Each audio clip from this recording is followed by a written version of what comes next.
Taylor Jenkins Reid, how dare you. The character development. Should I do it? I shouldn't do this. This is a bad idea. That's just my personal pet peeve. Hey guys, I'm Kate. Welcome back to my channel. And in this vlog, I'm going to be finishing a much hyped book and our Authortube Chat book club pick of the month, or the 2 months, March and April, The 7 Husbands of Evelyn Hugo by Taylor Jenkins Reid. So first off, if the cover looks a little bit different to you than what you usually see, that's because I have the large print edition. Amid this pandemic, I've actually had this book for approximately like a month. My library has put a hold on returns and obviously checking it out since we can't go in person to the library, which has worked out well for me because I haven't yet read this book. I think part of me is nervous because there's so much wonderful hype surrounding it, and also because I think I got a little bit burned from our last Authortube Chat book club pick that I was, to put it lightly, not a fan of. So I just haven't dove in. And it should be noted that today is Saturday, April 11th, and our chat is on Wednesday. So I have 4 days to read this book. Now, I actually don't know that much about this book other than the hype. And the hype has only just been that Evelyn Hugo is a freaking badass, and also there's like a lot of bi representation. And personally, as someone who enjoys the company of both men and women, I'm excited for that. But then when I was reading the back cover, the focus really seems to be on Monique and why Evelyn sort of chose her. Maybe not. I don't know. So I guess initial feelings: intrigued, nervous, excited. Yes? Oh, maybe I should do this at the end too, where I pick 3 words to describe when I'm finished. It is a sort of gray day outside, which means it is perfect reading weather. So let's go ahead and start with this first page. For those of you who haven't heard much about this story, the back cover does read, aging and reclusive Hollywood movie icon Evelyn Hugo is finally ready to tell the truth about her glamorous and scandalous life. But when she chooses unknown magazine reporter Monique Grant for the job, no one in the journalism community is more astounded than Monique herself. Why her? Why now? Monique is not exactly on top of the world. Her husband David has left her and her career has stagnated. Regardless of why Evelyn has chosen her to write her biography, Monique is determined to use this opportunity to jumpstart her career. Summoned to Evelyn's Upper East Side apartment, Monique listens as Evelyn unfurls her story, from making her way to Los Angeles in the 1950s to her decision to leave show business in the late 80s, and, of course, the 7 husbands along the way. As Evelyn's life unfolds, revealing a ruthless ambition, an unexpected friendship, and a great forbidden love, Monique begins to feel a very real connection to the actress. But as Evelyn's story catches up with the present, it becomes clear that her life intersects with Monique's own in tragic and irreversible ways. Holy crap, it's so good so far, but I also forgot that I'm supposed to be doing a podcast with my brothers. One of my brothers just messaged, don't know where the other one is. Okay, my book is on hold. I'm multitasking it. Podcast, book, monkey bread from the other day. All right, back to the book. I think I'm technically on chapter 2. There's not really chapter numbers because there's also all of these like online snippets of articles and websites and stuff, which I think is so cool. I did also make some notes though that immediately the writing style has me interested. This is one of those things about writing where I find it to be supremely underrated, where it's almost easy reading, I guess. Like, it flows so well, but it's certainly not challenging you. But I think this is why it's going to come through with the character development, and I think the pacing I'm hoping is going to be really good just based off of the attention paid to, again, how easy it reads. I don't think that's a bad thing. That's what I should say. I think it's a good thing. But I think there are, you know, this is the kind of thing that I think certain literary snobs sometimes point to as like a just for fun book, which I'm hoping it is. Those are my favorite books. I do also want to say, I think it was within just the first page. Included in the sale will be the emerald green Miranda Laconda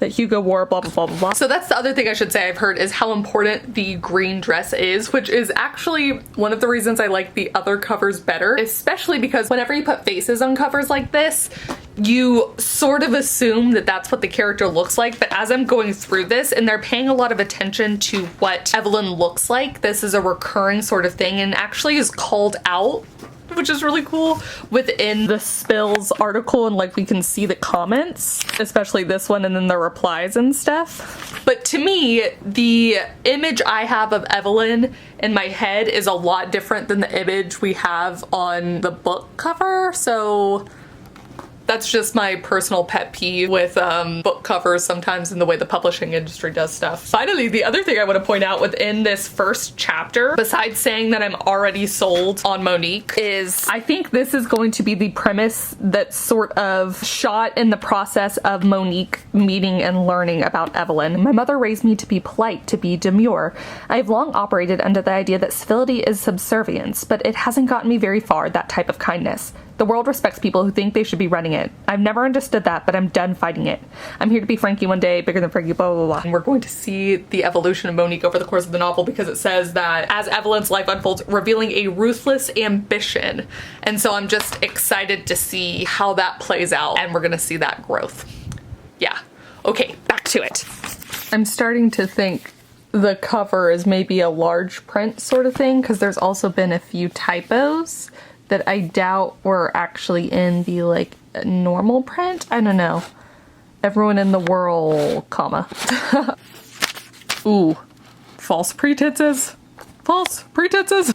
Make them pay you what they would pay a white man. These are the words to live by.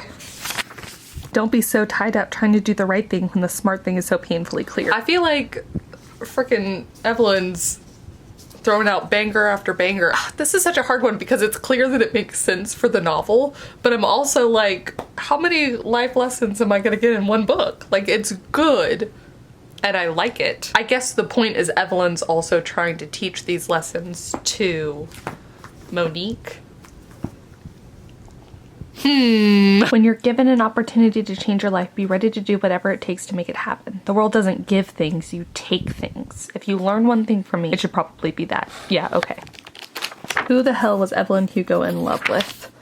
And we had before 7 husbands. Which one did she love the best? Which one was the real one? So this is the good bad thing about the hype and knowing somewhat to expect that wasn't directly referenced on the back of the book or anywhere. It's just because I know that this has like really great bi representation or something, that I can feel that we're going to get more than just the 7 husbands, right? Now, whether that ultimately is the question, who the hell was Evelyn Hugo in love with, being a woman, or if it's just we're going to get more relationships than the 7 husbands, you know, maybe women throughout or intermixed in those 7 husband relationship marriages. I don't know. On to the next chapter.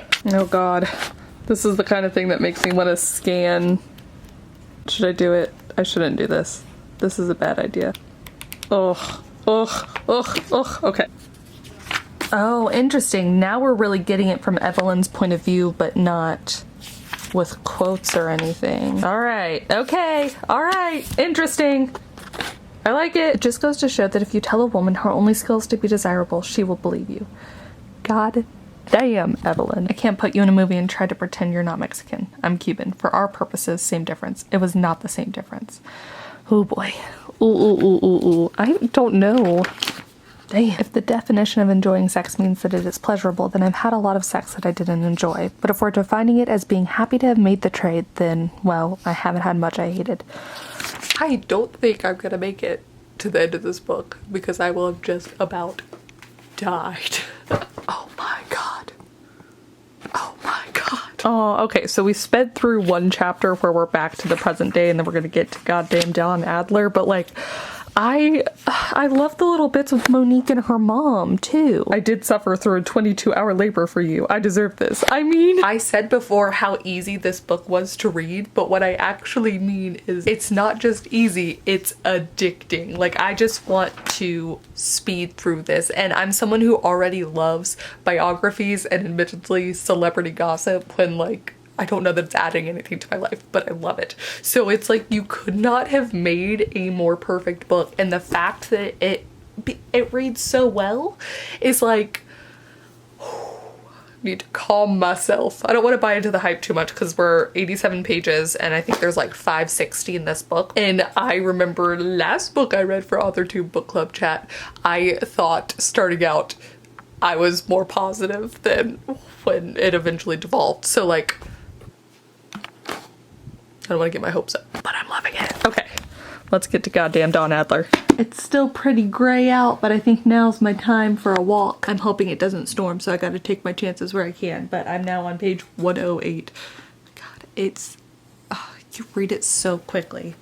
I don't know the last time I've had a book where it sucks you in quite this way. And again, read so quickly. I think that's part of it, but my notes, my book.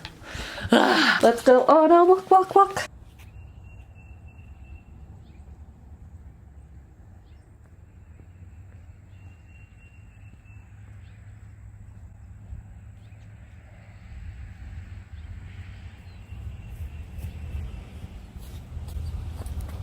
All right, put my hair up, got a shower, feeling not sweaty now. And I'm still on a break from this because I have some scenes left to write and I need to edit this video. But as it is a Saturday, to get me through it, I figured it was time to make some margaritas. I've been craving them.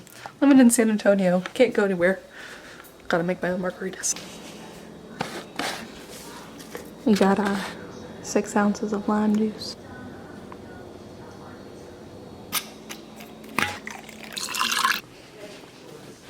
It's like you wish for. It's like the worst possible way of your wish coming true. We also see our mission kind of thinking the monkey's paw. It's just a little after 10 now. I'm gonna get back to reading finally. I ended up working for a little bit longer than I expected and somehow still have a little bit of my margarita left. So let's read. In the semi-darkness. Your focus is fading. Good morning, little loves. Good morning.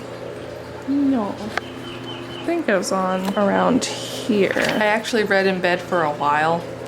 God, I knew this was going into being an abusive relationship, but I feel like my heart isn't ready for this. Ugh. This is such a cute line, and then immediately followed up, "What husband?" I said as coyly as possible. Celia laughed, and I flashed her a grin. But what I was really thinking was, I can't tell him that. He'll think I'm making fun of him, and he'll smack me.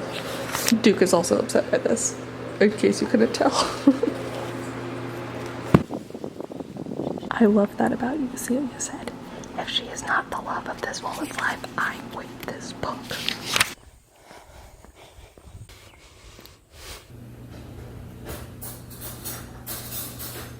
So I just finished my trail run, but before I went on it, I wanted to see if there was any audiobook version of The 7 Husbands of Evelyn Hugo, and there was not, but I did find out that there's like a 16 weight hold on my Libby app for this book, so I'm so glad I was able to get it from the physical library when I did, because oh my goodness. Oh, but I did get to read a little bit while I was out there, just as I was cooling down still to enjoy the air. Am I dying?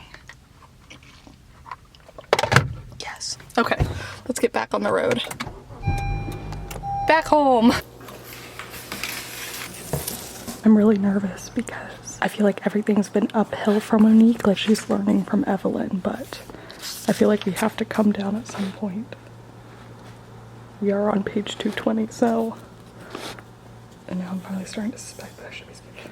I don't know.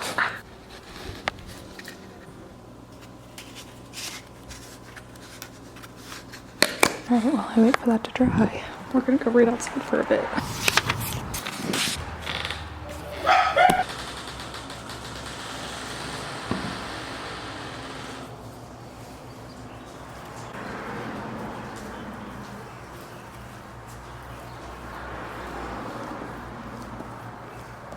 I'm so excited and so nervous.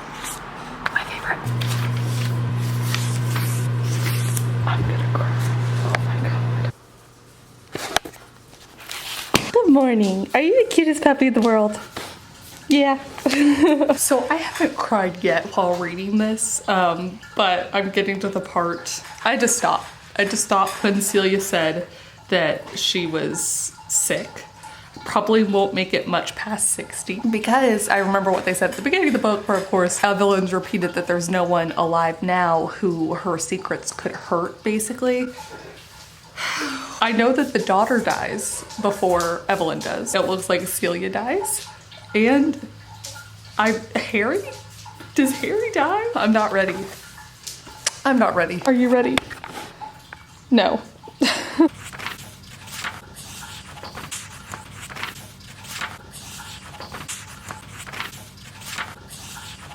Want to walk around? Hi.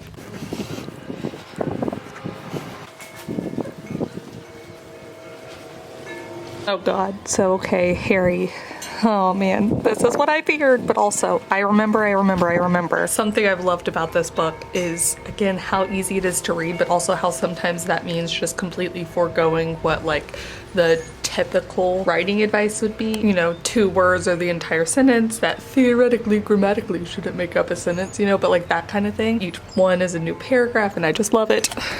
But also I don't love it because Harry, no. God, this entire paragraph. Harry died an hour later. Why you do this to me? Taylor Jenkins Reid, how dare you? How dare you kill him? Ugh, just another banger. But also, this red nose is from crying, not from the cold this time. Ugh. On to the final husband.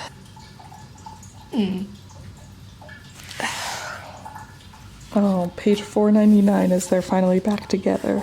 I'm gay, you're bisexual. Celia's got it. Oh my god, dearly beloved, I said. I suppose that's just us. Okay, Celia said, I follow. We are gathered here today to celebrate the union of us. Great. This is too cute. And there's like 55 pages left. And I feel like I'm gonna cry 3 more times. No! No! I was just about to rave about how she's able to skip through time so well that it doesn't feel like you're missing out on anything by not seeing all the moments and all the years, you know? God, we have the marriage and then she dies, so that's great. Thanks for that. Okay. I feel like the last 100 pages has been like a roller coaster ride. I am not over the devastating loss of her baby. And then we finally get to why she chose Monique.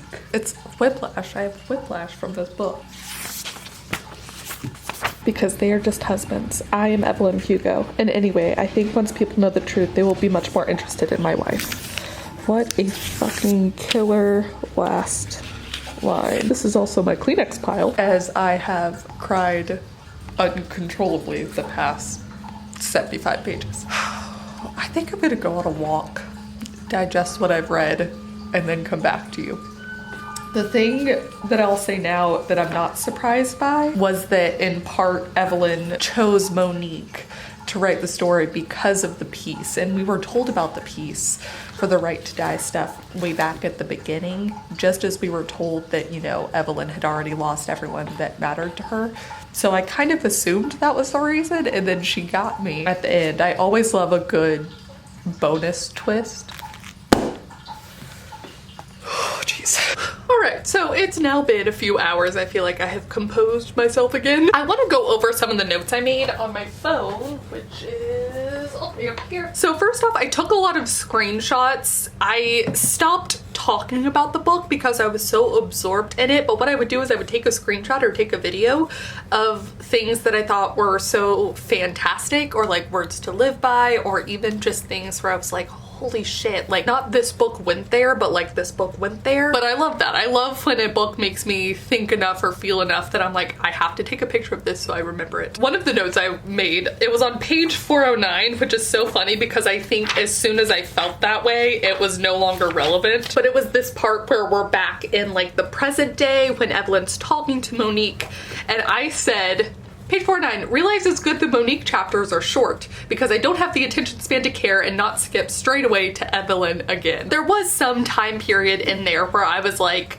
I'd forgotten the importance of Monique and I was just like, give me Evelyn. I want all of Evelyn. But then it played the perfect balance because of course, the way it all tied in was so good. I did focus on this part about her dad. There's still much I don't know about my father. Maybe he was gay, maybe he saw himself as straight but in love with one man, maybe he was bisexual, or a host of other words, but it really doesn't matter. That's the thing. So we did get a lot of great bi representation. We got a lot of great LGBT plus representation in this book, but I love that that part was spelled out because that's how I've always felt. Now obviously it's a privilege to be able to not have to label myself. It also feels uncomfortable sometimes when I'm trying to explain to someone like the nuanced, you know, my nuanced experience with things, but that part made me feel very seen. I think this book in general was tough for me, especially toward the end, because also there's this whole right to die section, and obviously, you know, Evelyn ends up taking her life before the breast cancer can take her life.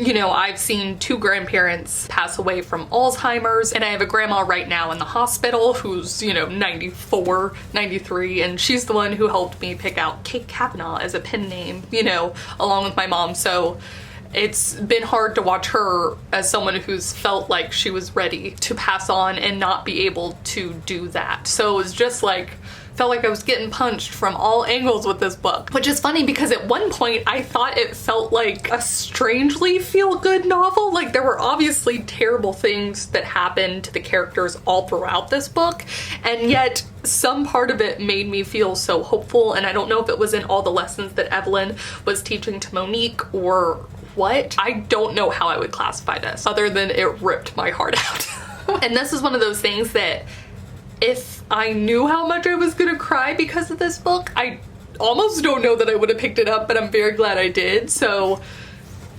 maybe this is a testament to stepping outside of your comfort zone a little bit. But the twist at the end with Monique and Evelyn's connection, and, you know, Evelyn kind of telling Monique throughout that you're not gonna like me by the end of it, or you're not gonna like my decision, or you're not gonna think I'm a good person, or whatever. And I liked that the conclusion for Monique and her feelings toward Evelyn at the end are complicated still, and yet again there's this like twinge of hope while being realistic. It was just so good. All in all, I would highly recommend this book.